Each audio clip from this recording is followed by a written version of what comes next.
What's going on, guys? It's your boy Tom Talks Rubbish, and today I'm back with another video following on from a video I put up recently where I talked about my top 10 favourite Chris Van Vliet interviews of 2020. I thought today I would talk about my top 10 interviews I want to see from Chris Van Vliet in 2021. For those of you that don't know or didn't see the last video, Chris Van Vliet is, in my opinion, the best wrestling interviewer out there. If, in my opinion, I'd personally put him up there as one of the best interviewers of all time out there. So, with that being said, let's get into the video. And with each name, I am going to talk about why I'd like to see that interview, and I'll go into a bit more Chris's interview style. So let's get into it. With number 10 being Kenny Omega.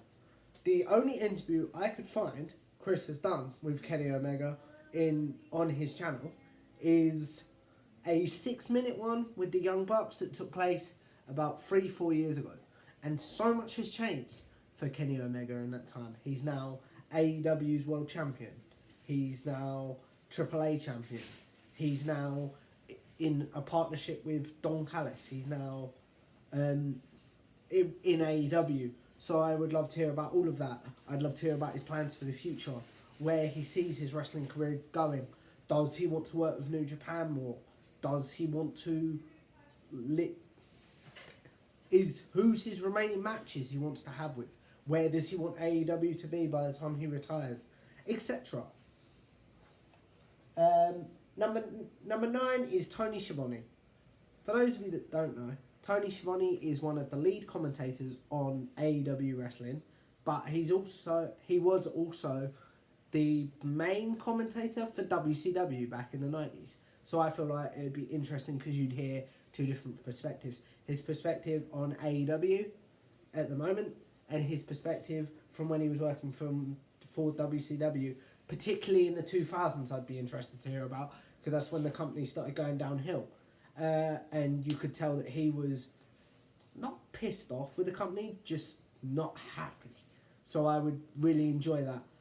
But also, he left the business in 2003.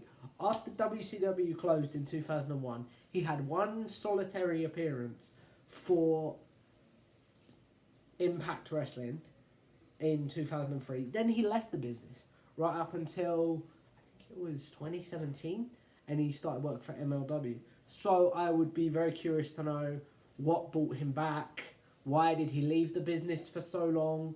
Why did he go work at Starbucks in between his hiatus from the business? What brought that on? What he did during his time in the business? What led to his hiatus from the business? What led to him coming back? Where he sees his career going in the future? How much longer he feels like he can do this? What he wants people to remember about him, what he wants where he wants commentary for wrestling to be by the time he retires, and much, much more, I'm sure. Number 8 is Bray Wyatt / The Fiend. This is a bit of a strange one, but I would love to see an interview with Bray Wyatt out of character, where for those of you that don't know, Bray Wyatt's character is basically like a Joker horror movie sort of thing. So I would love to see him talk about how he came up with this character, and how he comes up with many of his characters. How he came up with the Firefly Funhouse. How he comes up with all of his feuds, all of his promos, etc. And then I would love to see a second interview with him as the Fiend in character, talking about hunting people, why he attacks people, etc. Why he attacked John Cena in the Firefly Funhouse, where he took John Cena after the Firefly Funhouse match, etc. So I think there's so much ground you could cover with Bray Wyatt that I feel like it would be very interesting. Number 7 is Vince Russo.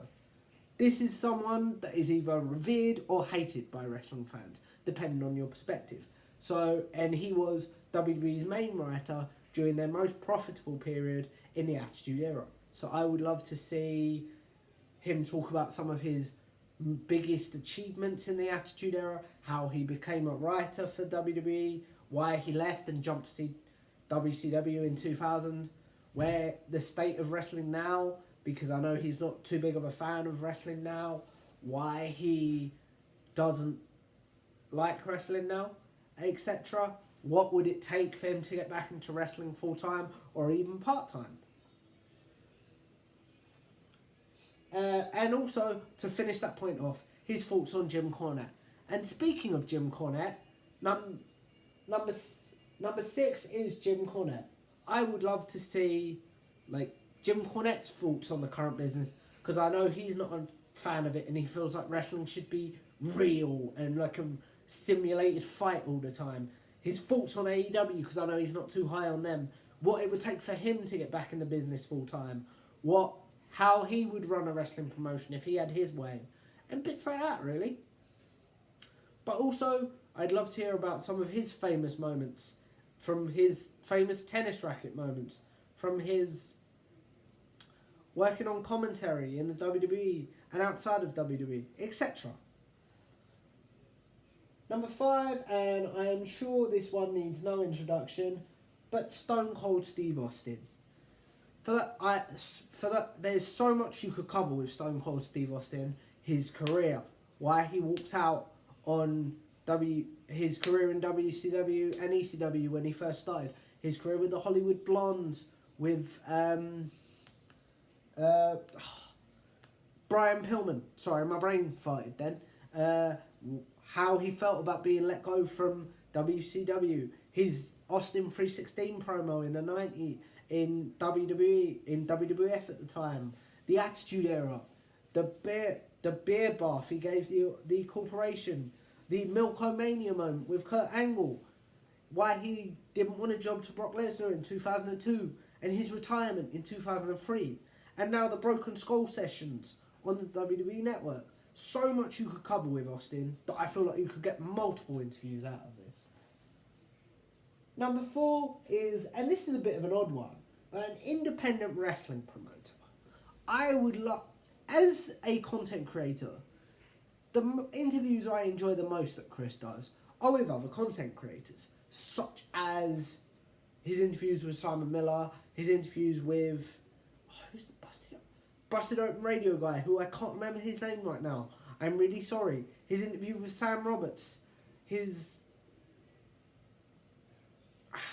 interviews with the Iconics about their YouTube channels, and just bits like that. So I'd be and with independent wrestling pretty much having to stop this year, especially in the UK with the coronavirus, I would be very curious to find out what it was like running a wrestling promotion this year. Like last year, should I say. What it took to keep them afloat. If they didn't stay afloat, why they didn't stay afloat. If they did, how? How do they hope to get back up and running? How do they hope to bring back fans eventually? Do they see fans coming back full time? Where do they feel like independent wrestling will be in 10 years' time? And etc. So much you could cover with this. Number 3, and this is a bit of an obvious one, but Triple H. I would love to see so much from Triple H. Again, talking about his career in WCW, his career jumping ship to WWF, D-Generation X, Evolution, why he never jumped again during the Monday Night Wars, his relationship on screen with Stephanie McMahon, which led to an on-screen relationship, off-screen relationship, which led to marriage. His goals for NXT, where he feels like WWE can do better, etc. But the one thing I'd really love to see is, and we're going to get into Vince McMahon in a minute, he's on this list too, is where he feels like WWE will go when Vince McMahon either steps aside or passes away. Does he feel like he'll take over? Does he feel like Vince McMahon has someone else lined up? Does he want to take over? Etc. Again, so much you could cover. And speaking of Vince McMahon, number 2 is Vince McMahon. Again, the most famous wrestling promoter in the world. I would love to hear about his childhood, his upbringing, his starting the wrestling business, taking over all the territories, becoming basically the Monday Night Wars? Did he feel like they're ever going to go out of business? Does he view AEW as competition? Does he feel like he's out of touch? And etc. And also, guys, this is just a cheap plug. I will have a video going up soon of 10 questions I would love to ask Vince McMahon. So please check that one out. So yeah, so many questions I would love to hear Chris ask Vince. But also, this is Chris's dream interview. So we need to make this happen. And number one is a variety of wrestling YouTubers.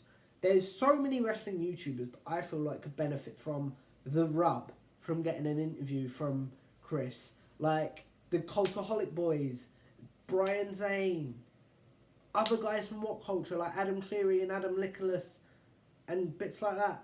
Andy Murray from What Culture.